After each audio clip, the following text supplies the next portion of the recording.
In this video, we're going to go over the naming of ionic compounds that contain multivalent metals. So before we kind of jump into the naming system for multivalent ionic compounds, we do need to go over what some of these common valences are for these metals that have multiple valencies. Now, when we're kind of taking a look at what these metals are, they are typically transition elements. And we'll get into in different videos why the transition elements or the transition metals have different valences. But I think as you're kind of taking a look, a good common valence for most of these transition metals is a +2.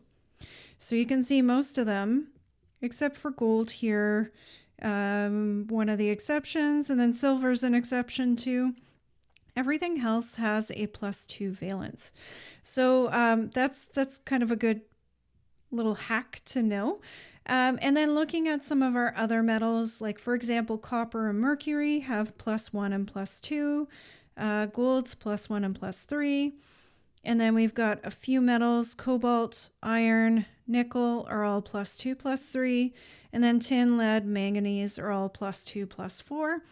Now, I've highlighted 3 in red here because technically they're not multivalent, but they are transition elements, so they often come up in naming, but it's important to know that you do not name these as multivalent elements because they are not multivalent. You do, however, should know what those ones are. So silver is +1, and cadmium and zinc are both +2. Now, there's a really kind of handy hack on remembering those 3 that are not multivalent. They're all within this L shape on the periodic table here in our transition element block. And the way I kind of like to remember it is silver appears in the first column, so that one's +1, and then cadmium and zinc are both in the second column, and that's +2. It's just a silly way for me to remember the different valences for those 3 particular elements. But, you do you in terms of how you want to remember what those are. All right, so now that we've seen some of the common valences, we now need to do our naming rules. So starting from name, going to chemical formula, we're going to write the symbol of the metal, followed by the symbol of the nonmetal. Then we're going to write the valences or charges above for each element. So this is the same as what we would do for any kind of ionic compound formula. But noting that the valence of the metal is given by a Roman numeral value in the name. So we don't even need to figure out what that valence is. It's already given to us. We just have to write it from the Roman numeral value. And I guess the stumbling block there is knowing your Roman numerals. Once we've got those, we're going to crisscross down the numbers only to the subscript position and then reduce the formula and or remove subscripts of 1. So let's take a look at some examples and see how this works. Our first example then, mercury 1 chloride. So mercury is Hg and chlorine or chloride is Cl. Now the 1 here, Roman numeral, gives us the valence of our mercury. So that's +1.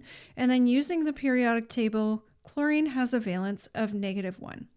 So if we go now and crisscross those down, we're going to get 1 subscripts for both. And so that is going to give us a final formula of just HgCl. The next one, iron 3 oxide. So iron is Fe. Oxide means oxygen, so that is an O. The 3 here is our valence of our metal, so that's a +3. And then oxygen from the periodic table, because it's in group 6, is a -2. We're again going to crisscross down. So that's going to put the 3 there and the 2 there. And there's nothing for us to reduce here. So that's going to give us a final formula of Fe2O3. And finally, our last one, cobalt 2 sulfite. So cobalt is CO, sulfite is sulfur, which is an S. The 2 tells us this is a +2. And sulfur's in group 6, so it's a -2. We're going to crisscross those 2's down. So we'd have 2 and 2 there. Now we've got 2 and 2, which can be reduced down. So that's going to become COS as the final formula. Now we need to go the opposite way. So what do we do if we have a formula and we want to come up with a name? We're going to follow these steps here. So we're going to write the name of the metal. We're going to follow that by the nonmetal, and we're going to change the ending of the nonmetal to IDE. So this is the same as simple ionic compounds. Where it differs is that we need to determine the valence value of the metal, and that's going to come from our chemical formula. And then we're going to use Roman numerals after the metal in the name in order to indicate what valence it is. So in I, capital I is 1, and then 2 I's is 2, 3 I's is 3, and IV is 4, V is 5, and VI is 6.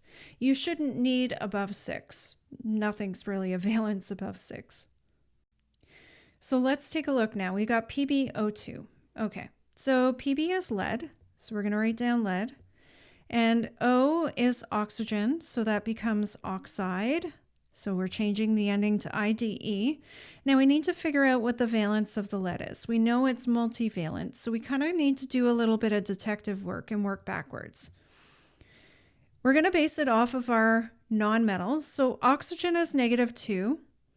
And in order for us to get this formula, lead's going to have to be a +4 because we have to have all of the charges balancing out. And if you got a +4 and you got 2 -2's, that would give you 0. Okay, so let's 4. So we're going to put the 4 in brackets beside. That becomes then lead 4 oxide. Our next one, FeS. So Fe is iron. S is sulfur, so that becomes sulfide. And again, doing some detective work. Sulfur's -2, which means that the iron needs to be +2 in order to balance that out. So that's going to become iron 2 sulfide. And finally, Cu3N2. Cu is copper. N is nitrogen, so that becomes nitride. And then let's do our detective work. So nitrogen's -3. And in order for this to balance out and kind of doing a reverse crisscross, copper's going to be +2. So this is going to become copper 2 nitride. So we've gone through some of the common valences of multivalent metals.